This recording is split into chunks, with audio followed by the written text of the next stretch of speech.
Pete, Tesla has over 5 million vehicles fitted with FSD hardware, commonly known as full self-driving, on the road today, driving an estimated 50 billion miles per year, 100,000 miles per minute.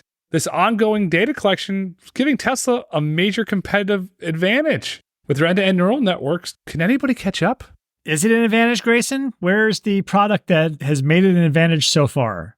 When's it coming? That's the question that we'd all like to know in the autonomy industry. You talk to engineers, that data set's going to be valuable. At some point, it could become an asset class. No question. I think the potential and promise is very apparent. Nobody has it, like you said. That's a huge amount. But on the other hand, like everything else in the self-driving realm, there's a lot of potential and promise for a lot of things. And in this case, the advantage for Tesla is something I've heard about for years, and we've all heard about for years. And I'm kind of waiting for the day where they do something with it. Is FSD 12 that day, or perhaps getting closer to that day? Yes. I don't think it's an inflection point necessarily, but... That's Pete Bigelow, Senior Reporter, Automotive News. Pete joined me on the road to Autonomy Economy today to discuss all things autonomy and the economic impact of data.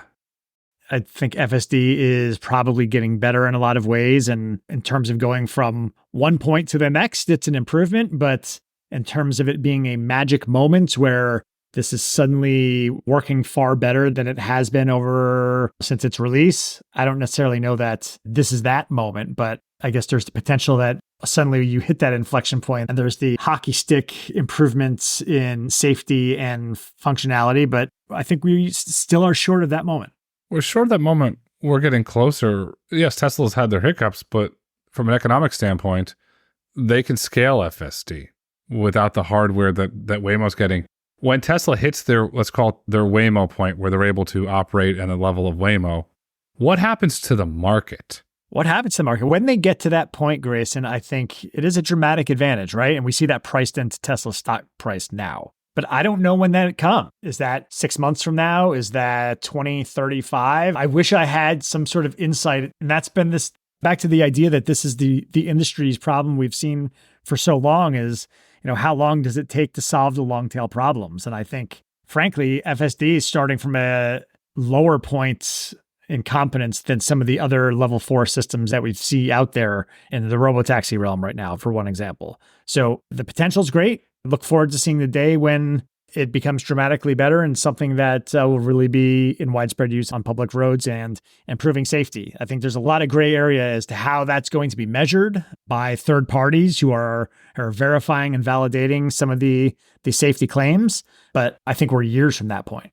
There's a lot to be done. The question is, does Tesla have to add a radar? We have Wave out of the UK. They're doing a similar approach, end-to-end neural net. The big difference being they use a radar in addition to the camera. Is Tesla, do you think, going to need a radar to get over the hump? Yes, no question. Maybe some LiDAR too. LiDAR too. Interesting. The Luminar folks will like you for that statement. Well, I just think you gain so many advantages from sensor redundancy, and LiDAR might be expensive, but clearly when you look at some of the crashes that Tesla has had into stationary fire trucks on highways, for example, or things like that, boy, every time I think if they had LiDAR, that would have been something that was easily avoided. And that one of the things that concerns me is like, why do they have the same or similar crashes over and over again? And I think this is a case in point right here. If you add LiDAR, there's a whole crash type that you could probably be eliminating. Could be. How do you test it? Do they have the Luminar CES test to test it? How do we test it? Well, how about put some stationary fire trucks on the highway and see what happens? I think in a way, and I realize there's a lot of things that are hard to test for. You can't test for every edge case, but a big stopped truck on the highway or whatever your operating area is, that should not be an edge case. That shouldn't be hard. Shouldn't be having that same crash over and over again. And it's amazing to me that there's not been more focus on that. And I think it's probably going to take a emergency responder being killed before there's an outcry. But that, statistically speaking, I feel like that day is coming. We hope that day doesn't come. From a technical perspective, could it be depth sensing? Could that be the issue? The cameras have to have better depth sensing technology. Sony has world-class depth sensing technology, perhaps trying to integrate something of that along in there? I think that's an interesting thought. And we've seen some stabs at that over the years. And maybe that technology is more mature than I know of right now. But why not add a radar? Why not add a LiDAR? Or why not add, if there's better depth sensing technology available, why not add that? however you want to skin the cat, go ahead and do it. But camera only, as we know it today, has its limitations. It does. Where does Mobileye fit into this whole equation? They have 16 million 1-minute driving clips. They're trying to develop it. Where do they fit in? Oh, boy. Well, I mean, it's interesting, and I know this is not what you're asking me, but to go back to the very first fatal Tesla crash involving autopilot, when Mobileye that was the divorce point with Tesla, if I remember correctly, right? Yes. So where does Mobileye fit into this?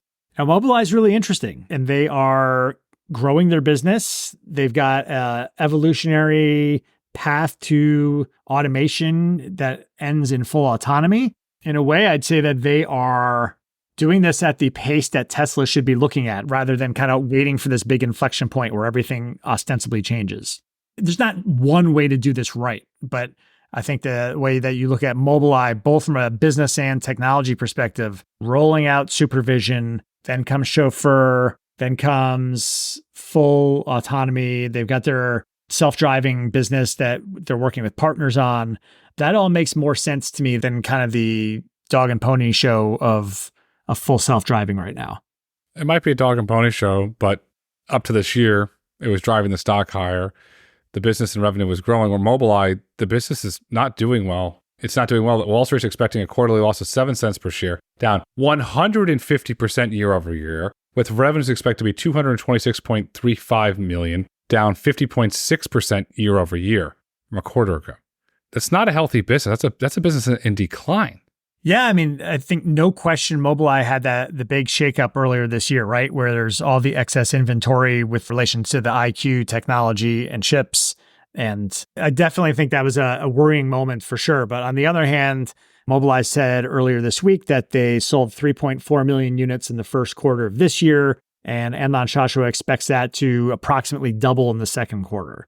So the question is that a blip on the radar screen, no pun intended there, or is there more fundamental problems with Mobileye's business? And I'll tell you, Grayson, like, I think the hope for Mobileye right now is I think they're transitioning away from the heavy competition across the board in the IQ chip space to looking at these greater levels of autonomy that they enable with not just the IQ chips, but the sensors they're developing and their overall software system, because they are talking about going from roughly $50 of revenue per unit to $1,500 with supervision to $3,000 per car with chauffeur. So I think that the path Mobileye sees forward is really ramping up production of those systems, finding buyers for those systems, particularly in China, because that's the epicenter of the market right now for a lot of reasons we can get into. But I think that's the promising path forward that Mobileye sees right now. Be very blunt. I'll be very blunt. Frankly, I'll be rude, but I'll be a realist.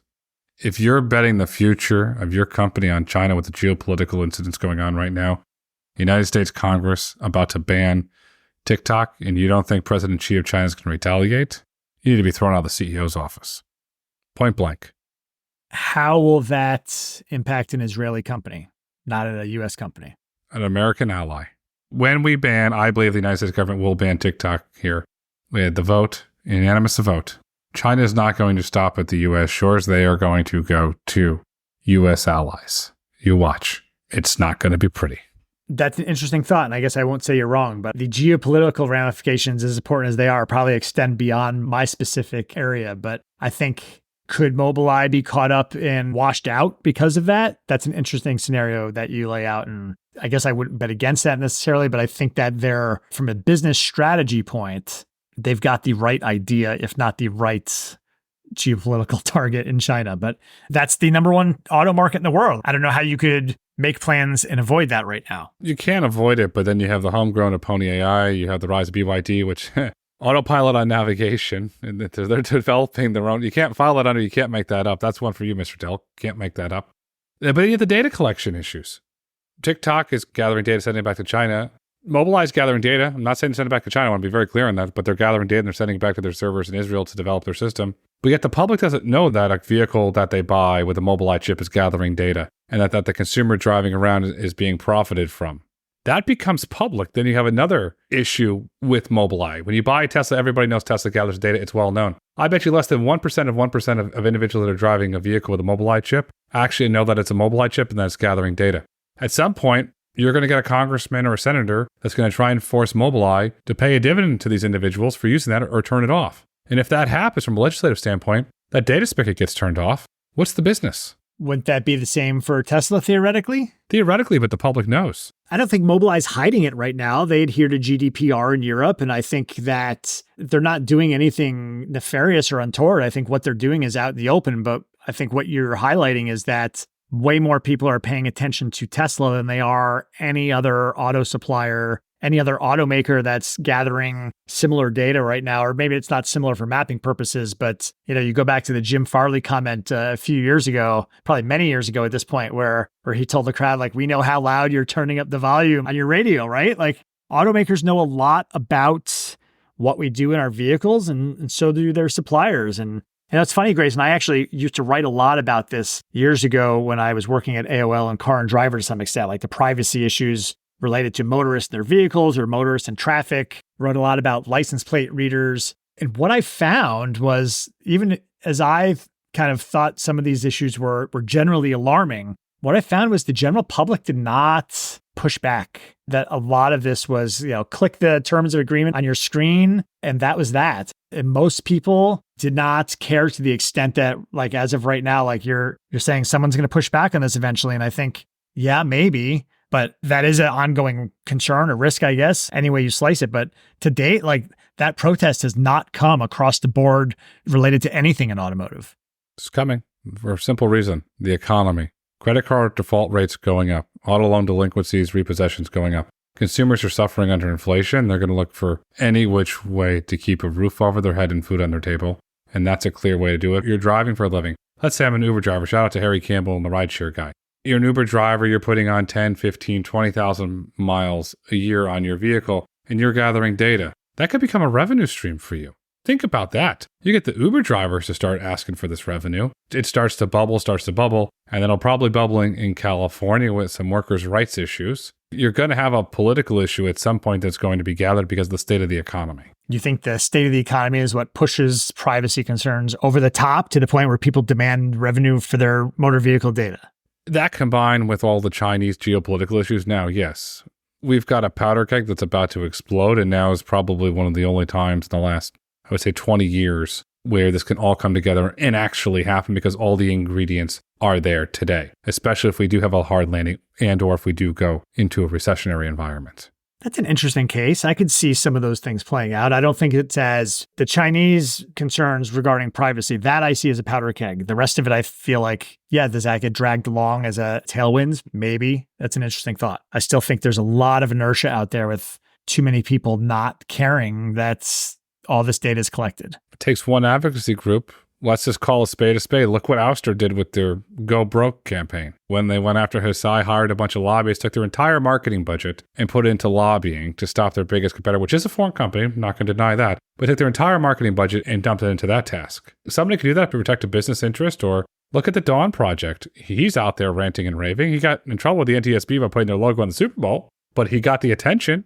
No question. That was a success for the Dawn Project, right? Even the shenanigans that followed with NTSB, which rightly was concerned about the use of its logo, but that only just propelled the story for the Dawn Project. Yeah, I don't know, like the Ouster comparison is an interesting one. Like, I think that's more B2B than are you going to get a group of motorists to a catalyzing point where they're concerned about privacy. The aspect that you raised with Uber, now you're kind of talking more B2B, and that seeing someone try to protect their data and take that fight on, that sounds more feasible, but I think we're a long way from a flashpoint. Or, this is fun, or I'm going to give you an or. You have all the lawsuits going around the country around real estate commissions. The Missouri Supreme Court ruled in favor of the seller against the real estate industry, National Association of Realtors. Does that spark one of let's call him a billboard lawyer or a drive-by lawyer saying, interesting, there's an opportunity here to do something similar. There's all this precedence that's happening, well, not directly related, similar scenarios. The realtors with their buyers taking advantage of, because that's what the MLS said you have to do. Well, I had to use the Mobileye chip because that's the car I bought. There's a lot of similarities here, and you could get a jury that is very sympathetic because of the economic situation. Yeah, I'm thinking about that. You could tie it up in court for 5 plus years, and we'll have this conversation again in 2030, and maybe they'll be near some sort of landmark moment. But I guess I still think we're far away from that particular scenario playing out. Do you remember John Ellis, who wrote the book? I think it was called like the $0 car or something like that. It was an interesting read, and he kind of lays out the scenario of how much money motorists could be making from their connected data. And that was 5+ years ago. And like, I haven't seen any movement toward that yet. As a consumer or motorist, I'd love to be like making $30 a month or whatever from my data, but there's obviously, that's not happening yet. So I don't know. If we're moving toward that, we're going by inches and not by leaps and bounds. And that last one, remember they said nobody will ever pay for music, nobody will ever pay for a book. Well, that changed, and look what happened. It could change because data collection is only going to accelerate. By 2030, Morgan Stanley's estimated that Tesla's going to be gathering 400 billion miles per year of data. 400 billion. That's a lot of data to train their neural net. It definitely is. Maybe there's a similar fight that's beginning to take shape right now with AI. You see New York Times and others demanding that you not use their content to train AI, which is going to aggregate and synthesize a lot of different news articles into one. Is that similar in some way here? If I say you can't use my personal data as a car owner to go to the back end of Ford or GM or whoever, and you can't use that to train your self-driving software? Again, like I click the terms of agreement, okay, when I get in the car and I go on, but it's interesting. Like if you don't click that, what if you go to the dealership to buy your car and you're not going to sign the paperwork that gives them a lot of access right off the bat and then click okay? Like I think you'd find a lot of systems in your car are not going to work the way you would want them to. What if there was a car owner bill of rights? That could change things. That definitely could. And in fact, I think Senator Ed Markey from Massachusetts and Richard Blumenthal from Connecticut offered up something akin to that a few years ago with regard to cybersecurity in particular. But I think some of the data coming off your vehicle got brought into that. I think that could be great. But I don't know, to your point earlier, that how many people know there's a Mobileye chip in their car? Like how many people know that their data is being hoovered up? Not many. So I think you have to have a massive education campaign in some way to get to a point where you had enough of a critical mass of car buyers or prospective car buyers that we're going to stay out of the market essentially to force the hand of the automakers. Again, like I think we're not close to that point, but you could have that. I like the idea. Maybe you should write a op-ed in automotive news proposing that. Okay, I'll take you up on it. I'm not proposing it. I'm worried from an investor standpoint, from an economic perspective of what it could do to companies. It could bankrupt companies that have to change their models and they're going to have to basically go down the tubes. And I'm not worried about Tesla per se because I'm going to use a very inappropriate term. It's a cult-like atmosphere around Tesla. The individuals that have a Tesla, they love Tesla. Look at all the Tesla ownership clubs online. It's the early days. What Tesla reminds me of, Yvonne used the term the fanboys, it reminds me of the early days of Apple when their largest two customers were schools, one, and two, professional media with photography, for video editing. Very loyal, very, very loyal, love the product. They would buy it every single time. Very, very similar. Tesla has a similar, no matter what Elon does, Elon says, or how good or how bad the Tesla vehicle acts, they're still going to buy it. And on the backside, going on making a prediction, I think the Cybertruck's going to do better than anybody's expecting. Interesting. No question. I fully agree with you that there's the brand loyalty that Elon has built is incredible, right? Like, I don't know of another brand out there today that generates that sort of like fervor among its enthusiasts. There's tremendous value in that. Like, no matter how good or bad the cars are, like that's almost irrelevant at this point, right? Like for years, we've seen some of the kind of manufacturing leeway that's, the door doesn't quite fit right, or the trunk has a gap or whatever. Like nobody cares. Or I shouldn't say nobody, but there's an incredible extension of forgiveness and patience from the Tesla enthusiasts. And that's great in a lot of ways. Like that kind of moves us from the mechanical age to the software defined vehicle, or, probably more particular upgradable features that you want to buy in your Tesla over the air updates. Like that, nothing says that to me more than the fact like, the things that all these people in Detroit care about are not what Tesla buyers care about. They care about the brand. At the end of the day, they like the Tesla experience. They like the big screen. Where does the possibility of Tesla licensing FSD fit into this equation?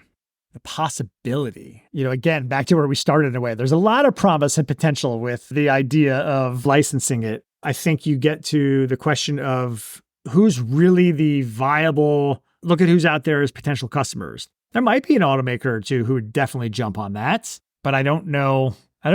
It's a good question. Like, does Ford say that they've been developing their level 2+ or level 3 systems with Latitude since Argo went away? Do they say we're not going to so much work with maybe Mobileye, similar with supervision? They're not going to do that either of those options for a level 4 system over the long run, that they'll just license it from someone else, say a Tesla.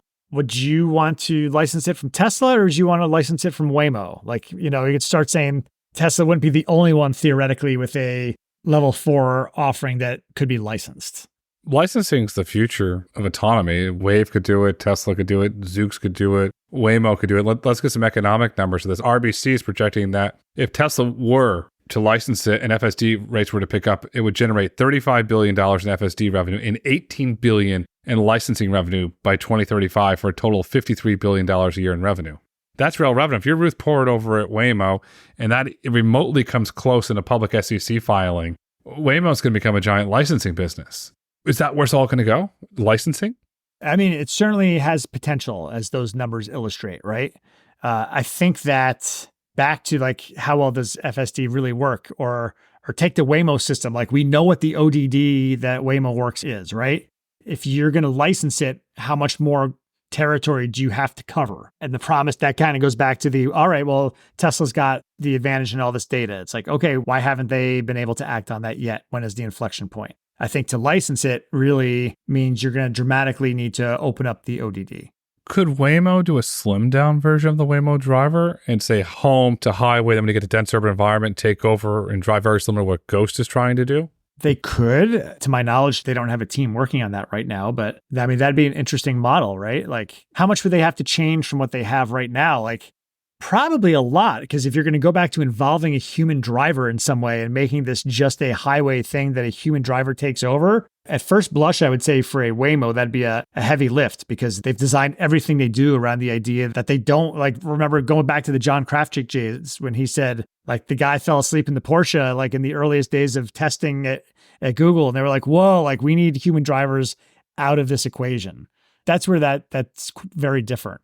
So I think it'd be a heavy lift, but maybe, there's this interesting second wave of companies that have come up in the last 4 or 5 years that were not part of like the initial hype cycle, but founded in the aftermath, right? We have, maybe you included Gatik. I'm trying to think if they were founded in 16 or 17, but I'm thinking like you mentioned Ghost, Wave, Blue Space AI. So I'm curious, like, is there a fundamental different approach to development that some of these companies take where we learn 5 years from now that being a first mover had disadvantages rather than advantages, and that they've been able to find a slimmed down way to develop automated vehicle technology that costs hundreds of millions instead of tens of billions. Like, I don't know that they will, but I think there's a possibility that we're going to talk again in 2030 and there's this second wave of companies that we're not talking about or spotlighting a whole lot today that quietly emerge. Alex Kendall, co-founder and CEO of Wave, he talks about the advancements in the end-to-end neural nets, which are enabling Wave to scale pretty dramatically. He came on a podcast earlier and talked about when Bill Gates was in London, how they had to pick Bill Gates up and where he wanted to go. He said, yeah, we never drove it before. And talked about the economic inefficiencies of pre-map routes and what the neural net's allowing them to do from the end-to-end learning. FSD 12 is doing that. Perhaps that's the big breakthrough that we're going to get to. And you mentioned the Krafchick comments around removing the driver and sleeping. How did Apple never figure that out? Or they said, oh, driver in the loop, no driver in the loop, driver in the loop, no driver in the loop. How did Apple miss it? Is Apple missing their Steve Jobs, the gentleman and the individual with the driving force to see the craziest things through and make it become a reality? I don't know that they're missing Steve Jobs on that as much as if he would have picked one direction and said, this is what we're doing for 10 years or 5 to 10 years, and that's the direction and that's that, maybe we're not having the conversation about their long meandering project that, was it every 6 to 12 months? It feels like there was another major change in direction. Like how could anything get developed like that, especially for the safety critical auto industry? Like that's just, they spun in circles, to use a corny automotive analogy. They spent $10 billion and all we have is CarPlay. Investors seem to be shrugging it off, but then you have one set of investors saying, wait a second, Apple needs the next great growth product. It doesn't look like it's going to be the Vision Pro. We have data coming out, the returns. We have Google data. We have actual data from stores returns. We have data from suppliers that it's really not taking off the way Apple expected it. Does Apple somehow decide to get back into automotive and redo a slim down Project Titan at some point because the TAM is so large and they need that next great revenue growth driver? Maybe. I could definitely see that. I mean, CarPlay in itself is a terrific product. I know it's not the one that you're thinking of right now, but maybe they start with that and build out. I'm very curious along similar lines. What does the Sony car really do once it gets to the market? And could Apple be the biggest competitor to a Fila in some way? I don't want to say they follow, but do they kind of like regroup and say like, all right, like all these detours we took the first time around, we still have something there. And now we have a firm direction that we want to go. And after a couple of years behind, that doesn't necessarily matter. I could see them saying that. That would make some sense when you've got the 10 billion isn't exactly a rounding error that they've already spent, but they can afford to make that mistake and then kind of regroup at some point. No question. Look at the BlackBerry. iPhone followed it. Palm Pilot. iPhone followed. They historically have never been the early one out there first. So it fits historically where they're looking to go. Sony, they're integrating all their technology. That to me, what Apple was always going to do. I always had this idea with the Vision Pro be integrated to augment the screens. Always thought that that's where they were going to go. And if Sony pulls it off with the Afeela, with their partnership with Honda, does Apple try and play nice in the sandbox and on day one start over and say, okay, we're starting with an automotive partner. We're not going to go to a supplier. We're going to start with an automotive partner. You build the driving function. You build the autonomy function. Our clear job and only job is to control the design and the interior. Could that happen? Yes. And in fact, that's how I would see it playing out. Like, why would you want to build your own car at scale? Like, I think they want or really need a automotive partner for that. Is it Foxconn? I'd probably go for more of a traditional automotive manufacturer. Is it Magna at Magna Steyr, as was rumored for so long as like a key contract manufacturer? That was always intriguing. That makes some sense. So yeah, I think that could happen in some form over the years. Or there was an analyst report I read the other day. Is it Rivian? And one more thing. Oh, wait. And one more thing. And now here's the third one. And one more thing, the Apple Rivian car. Is it Rivian? They canceled the plant in Georgia, saving $2.6 billion. Stock went up 15.1% on the news of the cancellation of cutting costs. Could it be Rivian? I have heard that so many times, especially this week where we've seen Rivian kind of unveil its new vehicles, which look great, by the way. I don't know, Grayson. I don't necessarily see that one, but it could be. I could be totally wrong. Apple would kind of bring that infusion of billions of dollars to get all that going very quickly. But I don't know. I don't necessarily know if it's Rivian.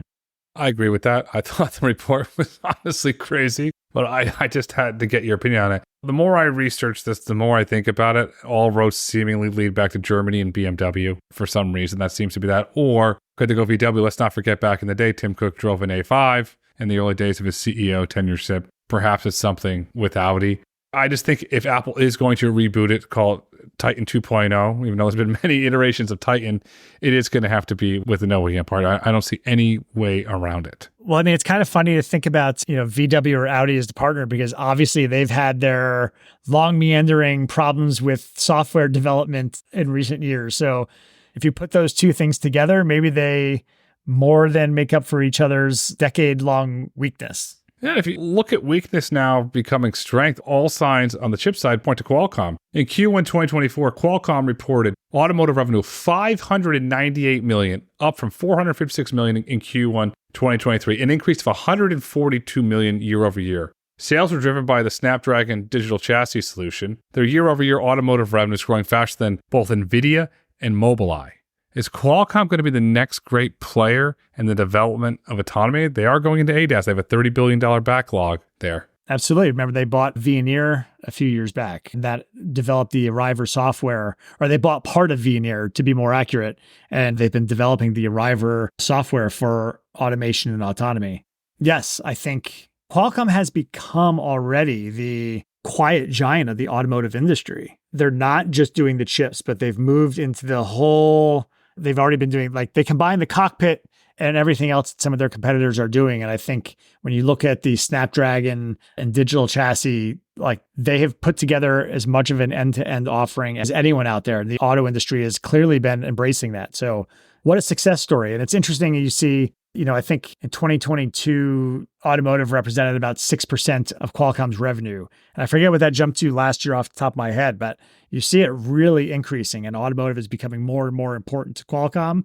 And Qualcomm is even more so, probably Qualcomm has become essential to the auto industry right now. They're a good partner, and they're based in San Diego. They're an American partner, so they're not going to get caught up in the geopolitical headwinds that we talked about. On the geopolitical headwinds front, what are your thoughts on BYD opening the plant in Mexico? Because it's part of NAFTA, so you're not going to get the tariffs. I think we talked about this a little bit last time, right, Grayson? Like, Chinese automakers are already selling cars in Canada. They've clearly arrived in Europe in a major way. And to your point, BYD is setting up shop in Mexico. And I think it's a matter of time. We've talked about lots of things that potential are promising or down the road, but within 2 or 3 years, I think that's the time frame where we're going to see BYD and other Chinese automakers really starting to come into the US market. It's a matter of time and not much time. So I think that's really probably a frightening prospect to the likes of Ford and General Motors, who have left the low end of the market like wide open for a competitor such as any Chinese automaker you want to name. But it's hard to go out and get a car that's $20,000, $25,000 right now. I don't want to say it's impossible, but that's a very difficult proposition. And I think it's ripe to be exploited. Yeah, if I'm Detroit, I'm scared. There's no way around it. And you go back to the data collection standpoint, Congress is going to have a field day on that because those vehicles are going to be gathering data. It's going to get very, very interesting from a political standpoint where the Chinese vehicles go in there. And getting back to the data and the chips, so as I said earlier, Qualcomm's automotive revenue is outgrowing Mobileye's and NVIDIA's. You look at NVIDIA's earnings, it's a data center company. Their automotive earnings, yes, while growing, they're not growing exponentially. Do they look to try and reboot that to get it to grow, or is this that the hype cycle from automotives finally meeting the reality as it relates to NVIDIA's GPU chips? I'm going to ask a different question here. Sorry, and I'll bounce back to your question. But I mean, I think the fundamental question is there room for Mobileye, Qualcomm, and NVIDIA to grow in the automotive space simultaneously, or is the size of the pie set? I think it's the former more so than the latter. I think Qualcomm, again, like, because that they have a offering across the board that is assisted driving software, that is cockpits, that is a little bit of everything, that they're growing faster. And automakers can kind of mix and match what they want out of that too. But I think that there's room for all three to grow. I think there's room for all three to grow, but you're going to see Qualcomm, in my opinion, emerge as the leader. They have the driving technology. They have the infotainment, which is, as you and I both know, is going to play a very large role. NVIDIA also they have both. They have the MBUX, and they're doing the Hyperscreen, which is a beautiful screen, by the way. But Qualcomm's business seems like their management is more focused on growing automotive, where NVIDIA's management seems like they're more focused on growing the data centers. There's a Bloomberg report today that when the stock hits 1,000, NVIDIA is going to announce a stock split. They just want to keep the growth going on data centers, which, well, now when we're in this hype cycle, which I believe that we are in a bubble and that these run-ups, stocks up 50% to January 1st, doesn't make any sense. You have to start to diversify your business. That concerns me about NVIDIA, because at some point that stock is going to start to correct and come down. And Mobileye, we laid out the data issues, the privacy concerns there. I'll put it back to you. If Qualcomm plays their cards right, do they become the largest supplier to the market? Yes. And they're playing a lot of cards right today. It's hard to say that I have any questions about Qualcomm's strategy right now. I think that they have not just played their cards right, but executed throughout the years. They had a very long-term game plan on how they were going to get more involved in automotive. And they haven't really wavered from that. And probably since the days, like, the last time I can remember them wavering from an automotive strategy was, I think it was like 2012, when they were doing like electric vehicle infrastructure with chargers embedded in the ground. Like, stop doing that. But that's the last time I can think of them really backing away from something or making a big pivot on the automotive space. For a decade now, probably it's been, here's the plan, and they've executed on the plan. And they're doing a good job. The market is getting competitive. How do you see the autonomous driving market evolving over the next 5 years? Boy, you take whatever sliver of that you want to start with. I think trucking is one thing, and that's probably the most prominent place that I see autonomous driving evolving, unless you're talking about a driver assist system and a passenger vehicle, and then robotaxi is something entirely different altogether. So all of those it's not one thing. It's how do all three of those evolve? And there's probably other offshoots of that I'm not articulating right now too. Well, let's start with trucking. What are your thoughts on the autonomous trucking market? I think that unlike a lot of the other applications for automated driving, like there's a clear commercial use case for automated trucking, right? That's going to lower the cost of goods at a time when groceries are really high, as a lot of us know. So, and I think if I'm a trucking operator, like once my competitor has that and they're moving goods 24/7, especially at night when there's less of a logjam on the highway, then I have to have that. That's essential. Otherwise, I'm going to go out of business. So I feel like with the idea that Kodiak Robotics and Aurora are going to go driverless later this year for long haul routes, with the idea that Gatik is already doing some driverless deliveries in Arkansas and I think Texas as well. Don't quote me on that, but I believe that they have started driverless there. That's where I would be expecting to see a proliferation of automated vehicles here in the next 3 years. What Waymo's doing on the robotaxi side is really interesting, and they're clearly an exception to a dwindling pool of competitors. They're expanding in California right now as we speak. They just got permission from California Public Utilities Commission to really dramatically change the territory that they're operating in. They're now going to be throughout the peninsula, throughout Los Angeles. That's huge. If they're the one out there, and I guess Amazon and Zoox are the big question mark right now, like what's going on there. But I think Waymo can afford, it has the luxury of not having a competitor right now, so they can go slow and steady.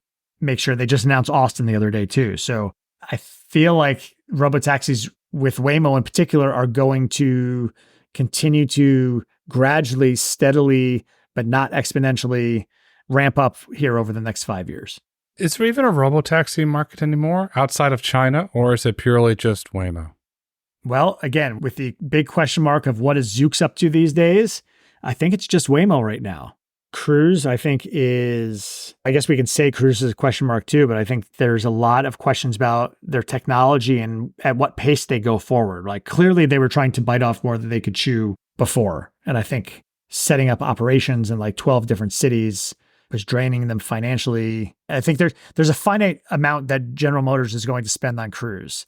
Unlike a Google or Amazon, the deeper pockets do come into play there. And I think that Cruise could come back more focused in 1 or 2 Texas cities, and then we'll see what happens. But they have to be in it for the long game, and they have to be willing to play a slow game this time. Otherwise, they didn't learn the lessons that they needed to learn out of the San Francisco incident that got their driverless permit suspended. I wish Cruise well. I wish him for a comeback. It's really interesting. Mary Barr did an interview last weekend in Barron's. It just typical PR interview, but the interesting line was Ms. Barr talked about personally on autonomous vehicles, and that's the future for GM. And then Mr. Paul Jacobson, CFO of GM, went to an investor conference and also reiterated the same statement. And Mrs. Barr's interview, she talked about, we got rid of all the operations, but we kept all the engineers. Is Mr. Jacobson and Ms. Barr indicating to the market that GM is going to use Cruise as an incubation platform to develop a GM personally owned autonomous vehicle? Do you think those are the breadcrumbs that they're leaving there? I don't know. That statement caught my eye too, because on the flip side, you have GM with Super Cruise, where they just added 750,000 more miles, probably, if not on the same day that Mary and Paul were talking, pretty close to it. So I guess you get to a question of which one of these becomes the future personally owned vehicle developer for General Motors. And obviously one has a human backup and one does not. And, as we talked about with Waymo before and kind of going backwards and licensing theoretically for driver assist sort of systems, I think it's hard to develop something that has no role for a human driver gradually as you have a human driver. On the other hand, that's a business reality that I think we see for companies like Mobileye and on the trucking side Plus, where there is that evolutionary path. I don't know, in General Motors, I guess we'll have an option between the two, and maybe there's some melding of the two. But there you go. That's an interesting long-term play for we're going to bring this into vehicles at some point when it's ready, like full self-driving, for example. GM not a candidate to license it, Grayson. I think that they have two reasonable options in-house that they can tinker with to some extent. They have two reasonable options in-house, and from an investor standpoint, at some point, GM is going to have to figure out their autonomous vehicle strategy, whether it's a personally owned autonomous vehicle, whether it's a revamped cruise. They're going to have to clearly signal that to Wall Street, because GM now is clearly falling behind on their autonomy strategy. There's a lot to come. There's a lot to unpack. When we get some numbers from GM and Ford and other large OEMs as it relates to their autonomy plans, we're going to have you back on the Road to Autonomy Economy to dive into those. And for Pete, for today, as we look to wrap up, what would you like our listeners and viewers to take away with them today? I feel like last time, Grayson, I closed with the more we go forward, the less I feel like I know. So I have to come up with something new today. I think that the market is bifurcating, right? Like, I think Waymo is pulled away on the robotaxi side of things. And well, I guess I'll say this, like, I'll stick to one thing. I think seeing Waymo operate at the Phoenix airport, seeing the scope of the territory that they are biting off in California, and we don't know how many vehicles they're going to run in that anytime soon. Like, I think that's an interesting question that remains. But as sure as I see competitors fall away, like, I feel like I am more certain than I was maybe a year ago that there's a robotaxi future here. There is a robotaxi future here. The future is bright. The future is autonomous. The future is autonomous vehicles on every road in the world. Pete, thank you so much for coming on the Road to Autonomy Economy today. Thanks for having me, Grayson. Great to be here as always. If you've enjoyed listening, please kindly rate, review, and subscribe on your favorite podcast platform. Want to get in touch? Follow us on Twitter, Instagram, and YouTube at Road to Autonomy, or email podcast@roadtoautonomy.com. The Road to Autonomy podcast is produced by the Road to Autonomy LLC. The views and opinions expressed on the Road to Autonomy podcast do not necessarily reflect those views of the Road to Autonomy, its subsidiaries, its shareholders, directors, investors, or partners. The content discussed on this podcast is for informational purposes only. It should not be taken as legal, investment, tax, or business advice. Nothing is a recommendation that you purchase, sell, or hold any security or other investment, or that you pursue any investment style or strategy. The content of this podcast is presented on an as-is basis with no warranties, express or implied, of any kind. Financial mentions about companies in the Road to Autonomy Index and discussions about the Road to Autonomy Indexes are for informational purposes only and should not be relied upon when making any investment decision. Furthermore, an inclusion of security within the Road to Autonomy Index is not a recommendation by the Road to Autonomy Indices LLC to buy, sell, or hold that such security, nor is it considered to be investment advice.